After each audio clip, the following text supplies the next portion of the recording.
hours before Squid Game, the challenge ended with an intense rock, paper, scissors showdown, where player 287/My Whalen beat player 451/Phil Kane to take home the massive $4.56 million prize.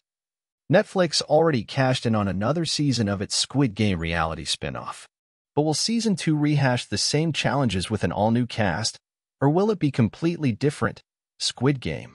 The challenge executive producers John Hay and Stephen Lambert tell EW that they're still working out the details, but there could be new games, as well as potential returning Season 1 cast members willing to give it a second try. It's very early days, Lambert says. Also, we need to talk to the Korean team about what they're planning to do for their second scripted season. With scripted drama Squid Game also set to return for a second season, producers know there could be an entirely new selection of games they could once again replicate on the reality spin-off, and Lambert says they're possibly considering that idea in addition to the alternatives they brainstormed for Season 1 that were left on the cutting room floor. We're saving those ideas for other shows, and now we've got a Season 2. We should definitely not disclose them, Hay says with a laugh. It's one of those things that, as a producer, once you start thinking about it, it's quite difficult to stop thinking about it. It's a constant process of mulling over what's worked well and what we might be able to do to extend and amplify it.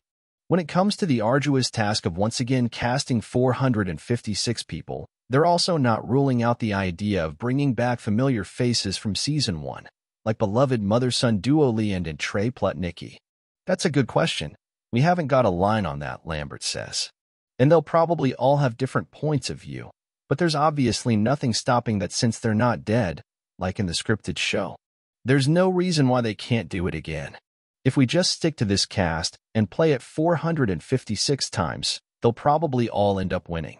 Looking back on the experience of casting, filming, editing, and releasing the first season, the producers are still wary of making a judgment call at this point on what worked and what didn't as they start looking ahead to Season 2. We're in discussions with Netflix about it, and I'm not sure there are things that we are ready to talk about, Lambert says. But obviously, it's always wonderful to make a second season of the show because you can learn from having done it once. There's a whole set of things you learn by making it, and then there's a whole second set of things you learn by talking to and listening to the people who've watched it, and we're at very early stage of that, Hay adds. Obviously, there's some extremely keen people who watched it straight away, but there'll be people who watch it over the weeks and months to come.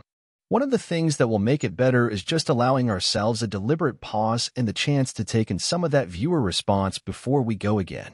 I think that's really important. It doesn't do brilliantly to rush back into it. I think it would benefit from a period of mulling and considering that before we move ahead. Lambert, Hay, and the rest of the production team are just taking this moment in the wake of the finale's debut to enjoy the payoff of their year of hard work making the first season. We are very grateful we even had the chance to do this, Lambert says.